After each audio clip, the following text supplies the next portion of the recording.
What is marriage all about? Marriage is like a blind man's elephant. When we ponder the puzzling question, what is marriage all about? I wish we'd recognize that marriage is a lumbering elephant. Sounds like a far-fetched and silly comparison, but hear us out.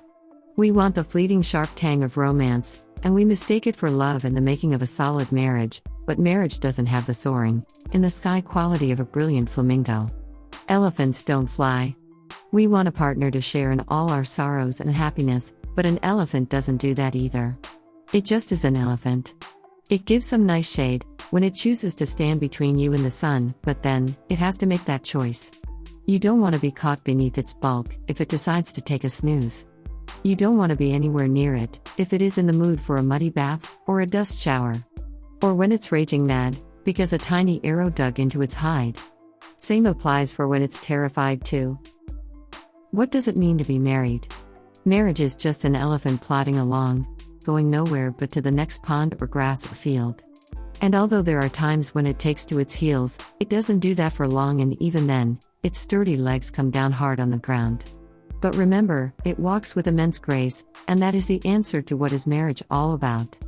And we are the blind men and women, forming our opinions of marriage and our ideas about if, and how does marriage makes you happier. Each of us, we hold a different part of the elephant's body, and we call it by different names, based on our perceptions of what marriage really means. We call it romance and love, and affection and trust, and adjustment and developing respect, and space and such things. Sadly, there are names that we don't want to admit, least of all to ourselves: ownership and pride and showpiece and a maid for all purposes, or a man for all the muscle, and many of those iffy things that break the spirit of our marriages. We all expect something out of our marriage. And we don't realize that some expectations are an impossibility. We want our spouse to be like us in some ways, and unlike us in other ways. We aren't keen on recognizing this fact. The essence of what is marriage all about. You love that lady for her values, because they match so much with yours. But, try living with her, and you find that she's not the extrovert that you are. Turns out, you are complete opposites in love. Your life is filled with people, you're calling on friends and receiving guests, and hosting dinners when all she wants to do is curl up on the window ledge by herself. It becomes a daily problem, and it dries your love away a drop at a time. Or he's the big muscle man you wanted, between you and the world. He's able to take on the world, and that's just what you desire. But, turns out, he wants his own way, and even if he lets you have your way, he just won't do the things you love doing. Turns you lonely quite fast. Or he's the perfect man that everyone says he is, but that perfection isn't your idea of perfection. Or she's beautiful with a soft voice, playful as hell, but do you burn in jealousy each time she's flirtatious or affectionate with other men? The answer to what marriage really means. Luck seems to be ours, if our partner shares the same values that we want to share. But, that luck is rare to come by. That's probably for a reason.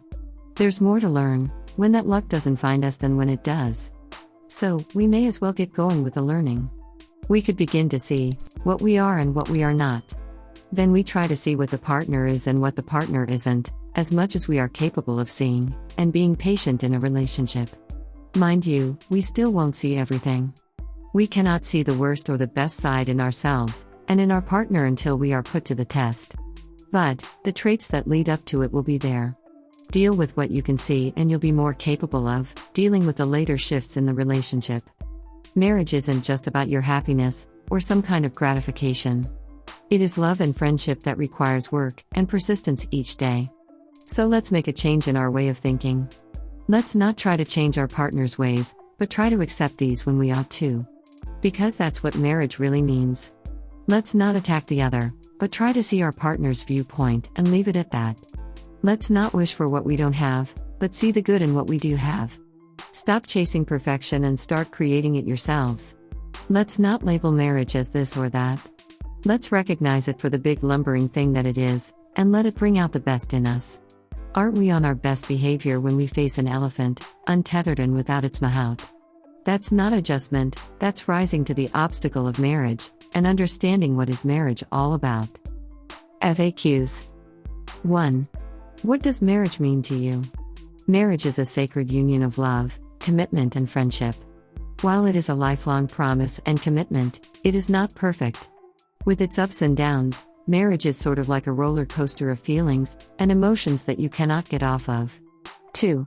What's the main purpose of marriage? It is a lifelong commitment and the starting of a family. Its purpose is to help people find love, happiness, and learn how to cherish and make adjustments to one another. It is about having someone you can share all your troubles with at the end of a long day and also find comfort. That is what marriage is about.